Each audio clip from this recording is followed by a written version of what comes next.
Definite గా పాకిస్తాన్ లో ప్రకంపనలు స్టార్ట్ అయినాయి. ఎందుకంటే మరి ఆపరేషన్ సింధూర్ అనేది కొనసాగుతుందన్న ఒక మన ద్వివేది గారి వ్యాఖ్యలు ఆందోళన కలిగించింది పాకిస్తాన్ లో ఖచ్చితంగా. అంతేకాదండి, నిన్న సాయంత్రం ఆ పాక్ ఆక్రమిత కాశ్మీర్ మాజీ ప్రధాని మాట్లాడుతూ చాలా చెత్త వ్యాఖ్యానాలు చేశాడు.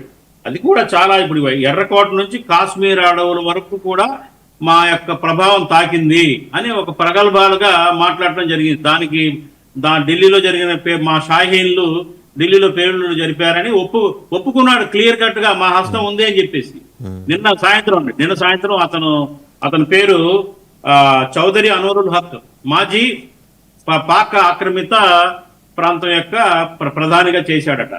అతను ఆ వ్యాఖ్యలు చూస్తే వీళ్ళు ఇంకా బుద్ధి రాలా వీళ్ళకి. ఖచ్చితంగా సింధూరు ఆపరేషన్ జరగాల్సిందే. ఎందుకంటే ఢిల్లీ పేలుళ్ళు వెనకాల సూత్రాలు ఇవన్నీ కూడా ఇవాళ యొక్క మాస్టర్ ప్లాను.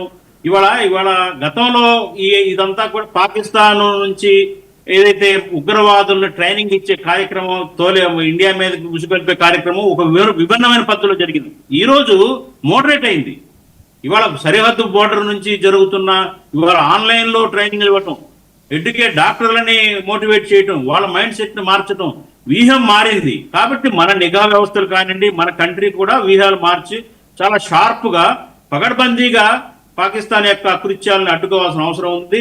నిన్నటి వరకు ఏంటంటే ఏదో ఒక యాదృచ్ఛికమైన పేలుడో లేకపోతే ఉగ్రవాద రాడికలైజేషన్ ద్వారా పేలుడు జరిగిందేమో అని అనుకున్నారు. కానీ దీని వెనకాల పాకిస్తాన్ యొక్క ప్రభావం ఉంది అనేది క్లారిటీగా నిన్న సాయంత్రం అతను మాట్లాడిన మాటలను బట్టి అర్థమవుతా ఉందండి.